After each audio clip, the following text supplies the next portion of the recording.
ఇవాళ రాష్ట్రానికి మరి పరిశ్రమలు పరుగులు పెడుతూ వస్తున్నాయి. ప్రపంచంలో బీసీ రిజర్వేషన్లపై కాంగ్రెస్ ప్రభుత్వానికి చిత్తశుద్ధి లేదని మాజీ మంత్రి తలసాని శ్రీనివాస్ యాదవ్ మండిపడ్డారు. న్యాయస్థానాల ముందు ఈ బిల్లు నిలబడదని తెలిస్తే అంతా చేశారని ఆరోపించారు. ఇప్పుడు రిజర్వేషన్లపై అవాస్తవాలు ప్రచారం చేస్తారని ఆగ్రహం వ్యక్తం చేశారు.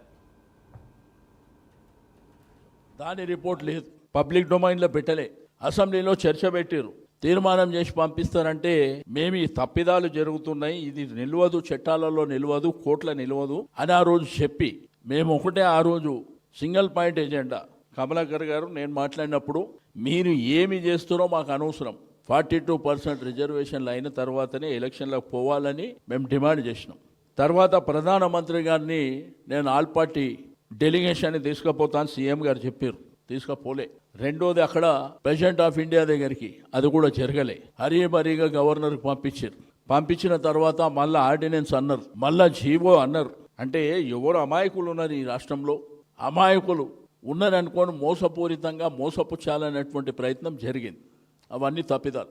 ఆ తర్వాత జంతర్ మంతర్ దగ్గర గవర్నర్కు తీర్మానం పోకముందే జంతర్ మంతర్ దగ్గర ధర్నా చేశారు ఒకసారి. మళ్ళీ ఆ తర్వాత 3 రోజులు మేము అక్కడనే ఉంటామని చెప్పి పార్లమెంట్ నడుస్తుంది, పార్లమెంట్ నడుస్తున్నప్పుడు మేము అక్కడ జంతర్ మంతర్ దగ్గర ధర్నా చేస్తామని చెప్పి పోయిండ్రు. వాళ్ళ కమిట్మెంట్ ఏందనేది అక్కడ ఉన్నటువంటి మల్లికార్జున ఖర్గే గారు ఆ మీటింగ్కు రాలే, రాహుల్ గాంధీ గారు రాలే, సోనియా గాంధీ గారు రాలే, ప్రియాంక గాంధీ గారు కూడా రాలే. ఒకవేళ ఆ పార్టీకి చిత్తశుద్ధి ఉంటే వాళ్ళు అడ్జర్న్మెంట్ మోషన్ ఇచ్చి పార్లమెంట్ని స్టాలు చేసేటువంటి అవకాశం ఉండే. భూసాని వెంకటేశం దాని రిపోర్ట్ లేదు, పబ్లిక్ డొమైన్లో పెట్టలే, అసెంబ్లీలో చర్చ పెట్టారు, తీర్మానం చేసి పంపిస్తారంటే మేము ఈ తప్పిదాలు జరుగుతున్నాయి, ఇది నిలవదు.